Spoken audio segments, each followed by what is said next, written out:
प्यारे बच्चों, तुमको कल मैंने टेम्परेचर एंड एटमॉस्फेरिक प्रेशर के बारे में पढ़ाया था। Today I will teach you weights. देखिए पेज नंबर 100 पर किताब देखें भैया सभी लोग। The difference in air pressure का मूवमेंट ऑफ एयर। जिसके पास किताबें ना हो एक दूसरे के पास बैठ जाएं।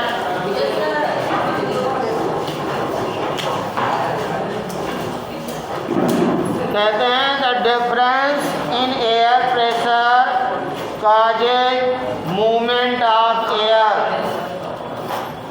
The air moves vertically as well as horizontally. This horizontal movement of air is called wind. देखिए हवाएं, आपकी बातचीत नहीं होनी चाहिए। जो चलती हवाएं, तो कैसे मालूम होगा कि हवाएं चलती हैं और क्यों चलती हैं? जो हवा हमारे इस रूम में आ रही है वो क्यों आ रही है, बता सकते हैं? नहीं, बोलो, नहीं बता सकते ना भैया। हमारे अर्थ पर, पृथ्वी पर सूर्य का प्रकाश समान रूप से पड़ता है, फिर भी ऊंचाई के आधार पर इसमें टेम्परेचर कम या ज़्यादा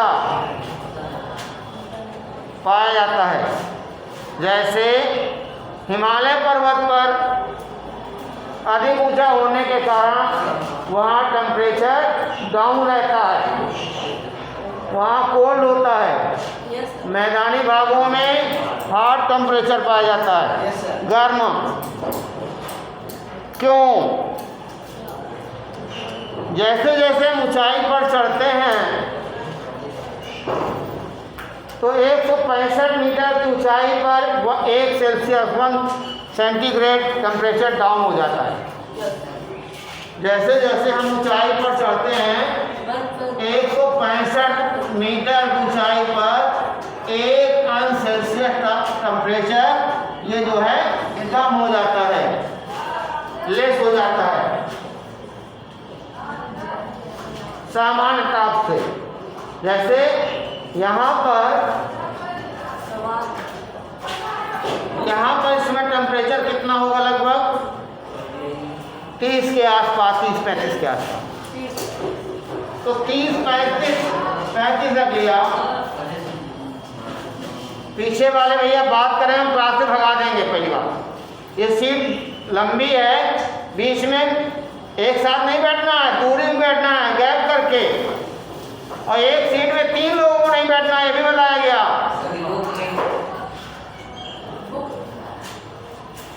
ध्यान दे, किताबें लेके आइए ना अपनी अपनी। तो टेम्परेचर आपका 165 मीटर पर 1 सेल्सियस, तो माइनस नहीं, आगे बता रहा हूँ माइनस नहीं है, ये आगे बता रहा हूँ खींच करके ऐसे। तो 35 सेल्सियस डिग्री तापमान ये कब होगा? कम जब कितनी ऊंचाई चढ़ें तो जितना टेम्परेचर कम हो जाए। कितने मीटर और ऊंचा हम ऊपर उठें कि कम से कम 35 सेल्सियस टेम्परेचर और डाउन हो जाए। तो आप लोग ध्यान दीजिएगा, 165 लगभग 5000 मीटर, लगभग 5×5 = 25, 5×6 = 30, 30 और 2 = 3, 5×5 = 8। ये क्या आया?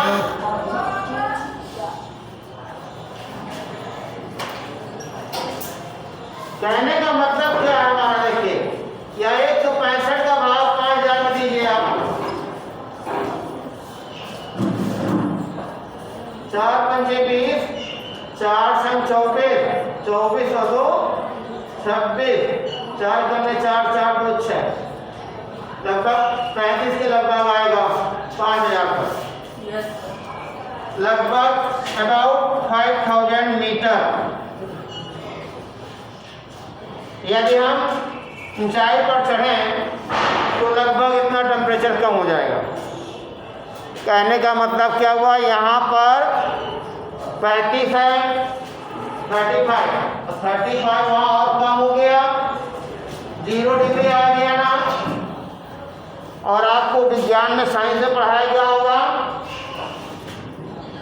कि 0 डिग्री सेल्सियस का टेम्परेचर पर पानी वाटर जम जाता है। 0 डिग्री पर वाटर जम जाता है ना, आइस बन जाता है। तो जब आइस बन जाएगा तो क्या होगा, ठंड होगी नहीं होगी। जहाँ पर ठंडी होती है, ठंड होती है, कोल्ड होता है, वहाँ एयर प्रेशर हाई होता है। कैसे जानेंगे? और जहाँ गर्मी होती है वहाँ एयर प्रेशर कम होता है। जहाँ हार्ड होता है वहाँ एयर प्रेशर कम होता है और कोल्ड में। तो इस कमरे का टेम्परेचर, बाहर का टेम्परेचर, और गर्मियों में यहाँ का टेम्परेचर और बाहर का टेम्परेचर। गर्मी में छाया में तुम बैठते हो तो कमरे में हवा आती नहीं आती है? हाँ या ना? बाहर लो होता है, अंदर ना। टेम्परेचर तो अधिक होता है बाहर, अंदर कम होता है। प्रेशर क्या होगा? प्रेशर यहाँ होगा, लो बाहर होगा।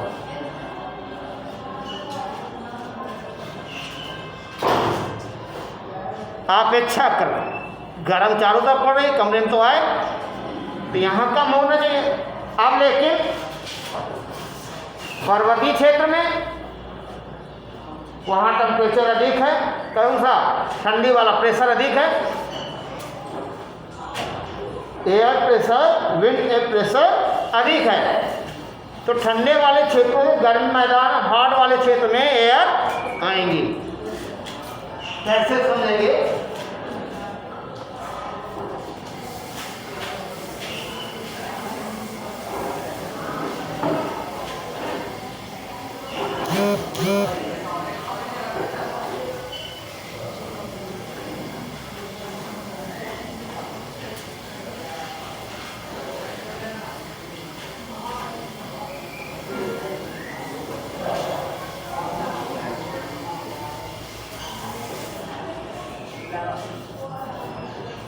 कहने का मतलब देखिएगा, ये पर्वतीय भाग है, यहाँ ठंड है, तो ठंडी से मैदानी भागों की ओर हवाएं ऐसे आएंगी, क्योंकि प्रेशर यहाँ ज़्यादा है। तो मैदानी भागों की ओर हवाएं चलेंगी इसके बाद ठंड के कारण, क्योंकि एयर प्रेशर यहाँ ज़्यादा है, क्योंकि टेम्परेचर 0 डिग्री पर है। तो जहाँ पर टेम्परेचर कैसा होगा? ठंडा होगा, 0 पर, माइनस पर होगा, अधिक कूल होगा, वहाँ एयर प्रेशर, विंड प्रेशर अधिक होगा। और जब प्रेशर वहाँ अधिक होगा तो प्रेशर से लो प्रेशर की ओर, जैसे एग्जाम्पल और एक दे रहा हूँ, ट्यूब में हवा भरी जाती खूब, जब पंचर होते हैं तो हवा किधर भागती है? बाहर को।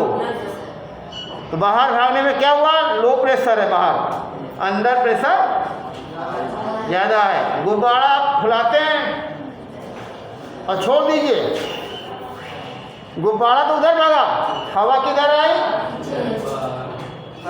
बाहर आई ना। अंदर हवा थी, प्रेशर था, तो बाहर आई, गुब्बारा प्रतिक्रिया होगी, क्रिया प्रतिक्रिया, लेकिन हवा बाहर आई ना। तो ऐसे ही कूल जहाँ होता है, कूल क्षेत्र, कोल्ड होता है जहाँ, वहाँ प्रेशर अधिक होता है और लो प्रेशर की ओर हवाएं चलती हैं। तो कमरे में सामान तो कह सकते हो बाहर टेम्परेचर है, यहाँ कम है, यहाँ से बाहर जाना, जब यहाँ हवा ही नहीं है तो जाएगी कहाँ से, पहले से ही गर्म है। तो उच्च वहाँ पर्वतीय क्षेत्रों से, उच्च वायु दाब वाले क्षेत्र से, एयर प्रेशर से, हाई प्रेशर से लो प्रेशर की ओर हवाएं विंड चलती हैं।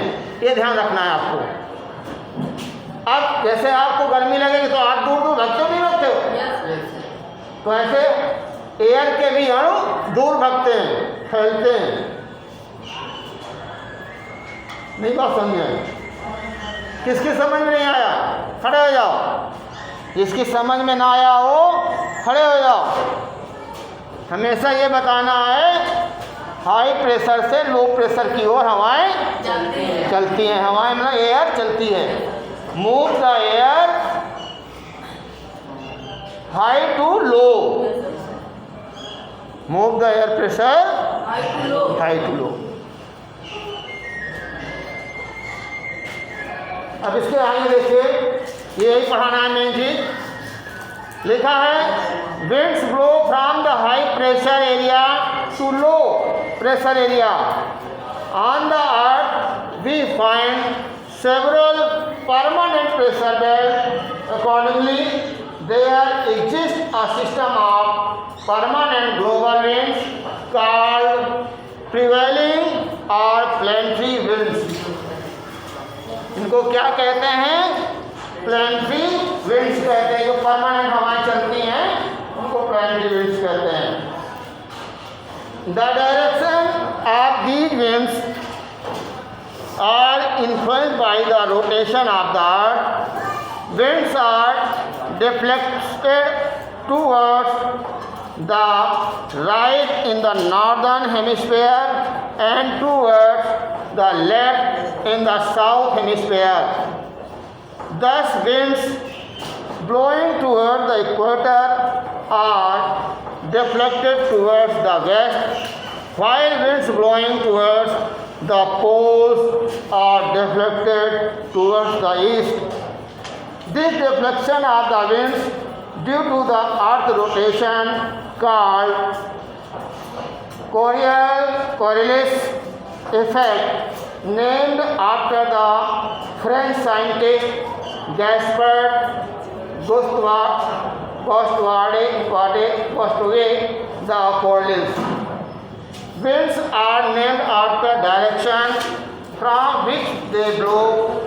A wind vane is used to know the direction of wind, while the one